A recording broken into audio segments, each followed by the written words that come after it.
السلام علیکم۔ آج ہم بات کریں گے 3 مئی یوم صحافت عالمی، آج صحافت کا دن منایا جا رہا ہے، اور صحافی دن رات جس طرح سے جو مختلف خبریں دینے اور مظلوموں کی آواز اجاگر کرنے کے لیے اپنا کام کر رہے ہوتے ہیں، وہاں پاکستان جیسے ملک میں جہاں پہ صحافیوں کے لیے پاکستان کو ایک خطرناک ملک قرار دیا گیا ہے۔ اگر ہم گزشتہ سال کی بات کریں تو 4 صحافیوں کو قتل کیا گیا، 104 سے زائد صحافیوں پر مختلف طرح سے حملے ہوئے جن کے مقدمات بھی درج ہوئے، اور اس کے ساتھ جو نوٹسز ان کو ملے یا ان کو دھمکی امیز لیٹر ملے، اس طرح کے واقعات سامنے آتے رہے ہیں۔ صحافت ایک مقدس پیشہ ہے۔ صحافت کا مقصد کیا ہے؟ اب چونکہ چیلنجز بڑھ رہے ہیں، سوشل میڈیا کا استعمال بڑھ رہا ہے، اور اس طرح صحافت بھی ایک نیا رخ اس نے اختیار کر لیا ہے، جہاں پہ مختلف صحافت کو خطرہ ہے پاکستان میں رہتے ہوئے، وہاں پہ صحافیوں کو کیا کردار ادا کرنا چاہیے۔ ہمارے ساتھ سینئر قانون دان ایڈوکیٹ سپریم کورٹ سید اظہر حیدر عباس بخاری ہمارے ساتھ موجود ہے۔ شاہ جی بتائیے گا، کیا سمجھتے ہیں آج صحافیوں کا عالمی دن ہے، اور کیا کہیں گے کہ پاکستان میں صحافت کو کس طرح سے دیکھ رہے ہیں، اور آج کے دن کے حوالے سے کیا میسج دیں گے؟ پاکستان میں نہ صرف صحافت بہت مشکل ہے بلکہ عام آدمی کی مناسب زندگی بھی ناممکن ہو کر رہ گئی۔ اس کی وجہ یہ ہے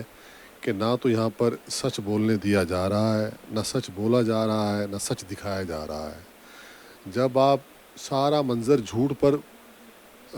ڈیپینڈ کرتے ہوئے اور اس کو جھوٹ پر بیس رکھیں گے تو پھر وہ جو یونیورسل ٹروتھ ہے وہ ختم ہو جائے گی، وہ غائب ہو جائے گی۔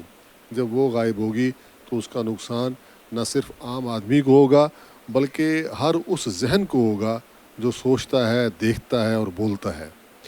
اسی طرح سے جب ہم پاکستان کی صحافتی زندگی کی طرف ہم دیکھتے ہیں تو پاکستان میں صحافتی زندگی اس قدر مشکل ہے، اس قدر ناممکن بنا دی گئی ہے کہ یہاں پر ہر آدمی پیسے کا پابند بنا دیا گیا، اداروں کا غلام بنا دیا گیا، ضرورتوں کا محتاج بنا دیا گیا۔ جب تک اس کی ضرورتوں کی پوری ہوتی رہیں گی، تنخواہ ملتی رہے گی، اس کو سرمایہ ملتا رہے گا، وہ صحافی شمار ہوتا رہے گا۔ لیکن میں سرخ سلام پیش کرتا ہوں ارشد شریف جیسوں کو، منو بھائی جیسوں کو، ان ادیب لوگوں کو جنہوں نے اپنی ساری عمر حبیب جالب بن کر اس دشت میں گزاری اور اپنے دامن پہ کوئی چھینٹ نہ آنے دی، اور اس کے بعد آج ان کے نام کے سیمینارز ہوتے ہیں، ان کے نام کی کانفرنسزیں ہوتی ہیں، جو اس بات کا ثبوت ہے کہ سچ کو آپ جتنا بھی چھپا لیں وہ چھپ نہیں سکے گا، آپ سچ کو جتنا بھی دبا لیں وہ دب نہیں سکے گا۔ کیا شاہ جی سمجھتے ہیں کہ آزادی صحافت آج بھی موجود ہے، اور دوسری طرف آپ کہہ رہے ہیں کہ جو آزادی صحافت کے پیروکار ہوتے ہیں یا اس راستے پر چلتے ہیں، کتنی مشکلات ہیں، اور اس میں کیا اب پاکستانی حکومت کو کیا کرنا چاہیے صحافیوں کو جن کو خطرات ہیں خاص طور پر، ان کی ہم بات کریں گے، اور ایک طرف دوسری صحافت جو چل رہی ہے جس کو یلو جرنلزم بھی بولتے ہیں، اس کے خاتمے کے لیے کیا ہونا چاہیے؟ دیکھیں، میں تو یہ سمجھتا ہوں کہ آپ اس فیلڈ کو بھرپور آزادی دے دیں۔ جو اصل صحافی ہوگا، جو اپنے دل اور شوق سے صحافی ہوگا، اس کو اپنے آپ معاشیات بھی آگے چمٹ جائے گی، اس کو اپنے آپ آگے اس کی مالی آسودگیاں بھی اس کو آگے چمٹ جائیں گی، اور لوگوں کے اندر اس کی قدر و منزلت بھی بنتی چلی جائے گی۔ اور ایک بات میں ہمیشہ اپنے دوستوں سے کہا کرتا تھا کہ آپ کا کام سچ کو گہرائی سے دیکھنا،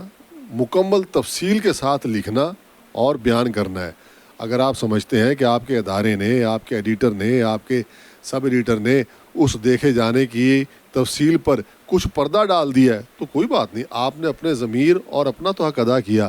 ہاں، جب بھی تاریخ دوبارہ پھر دہرائی جائے گی تو کہا جائے گا کہ اس صحافی نے یہ تمام تفصیلات تو دی تھیں لیکن فلانے نے یہ بات روک دی تھی۔ تو ہر آدمی کو اپنے اپنے کردار کا جواب دے تو ہونا چاہیے، اور ایک ایک اینٹ بن کر ایک منزل بنتی ہے، ایک مکان بنتا ہے، ایک بلڈنگ بنتی ہے۔ اکیلی اینٹ تو کچھ بھی نہیں ہوتی، اس کا وجود تو تسلیم ہوتا ہے لیکن اس وجود پہ عمارتیں تو نہیں بنتی۔ اسی طرح سے اگر آپ نے اپنا کردار ادا کر دیا تو یہ کردار تاریخ تو رقم کرے گا۔ آج اگر آپ دیکھیں، یہ حامد میر جیسے صحافی جو اس قومی منظر نامے پہ بڑا قد اور بڑی حیثیت رکھتے ہیں، جب ان کی کتاب سامنے آتی ہے تو وہ بھی لکھتے ہیں کہ فلاں رپورٹنگ میں نے یہ بات کہی اور اخبار نے نہیں چھاپی، فلاں موقع پر میں نے اپنے اس پروگرام میں یہ بات کہی اور اس نے آن ایئر نہیں ہونے دی۔ اس کا مطلب ہے کہ تاریخ میں سچ کبھی چھپ نہیں سکتا، کبھی اس کو چھپایا نہیں جا سکتا، وہ منظر عام پر آئے گا اور اسی کا منظر عام پہ آنا تاریخ بنتی ہے۔ میں اس میں ہمیشہ ایک مثال دیا کرتا ہوں کہ واقعہ کربلا آپ کو اتنی تفصیل اور اتنی گہرائی کے ساتھ کبھی نہ ملتا اگر وہاں پر حمید ابن مسلم جیسا رپورٹر موجود نہ ہوتا، جس نے تمام جزیات کو، تمام تفصیلات کو اپنی آنکھوں سے دیکھا اور دیکھ کر بیان کیا، اور اس کے بیانیے کا آج تک تذکرہ بھی ہوتا ہے اور بڑے بڑے فلسفوں میں اس کا بیان بھی ہوتا ہے۔ جی بالکل، یقیناً خراج تحسین کے مستحق ہیں ایسے تمام صحافی جو ہمیشہ سچ کے لیے، مظلوم کی آواز کو اجاگر کرنے کے لیے، جنہوں نے مختلف مشقتوں کا بھی جن کو سامنا کرنا پڑا، دقتوں کا بھی سامنا کرنا پڑا، اور جو کھڑے رہے ظالم کے سامنے ڈٹ کر، لیکن آواز انہوں نے اپنی نہیں دبائی۔ آج ان تمام صحافیوں کو خراج تحسین پیش کرتے ہیں، اور ساتھ ہی ہم مطالبہ کرتے ہیں حکومت سے کہ صحافت کو اصل آزادی صحافت رہنے دیا جائے، تاکہ جو ظالم ہے اس کا محاسبہ کیا جا سکے اور مظلوموں کی آواز کو بلند کیا جا سکے۔ بہت شکریہ، آج صحافت کے عالمی دن کے حوالے سے یہ بتانا ضروری تھا، یہ میسیج دینا ضروری تھا۔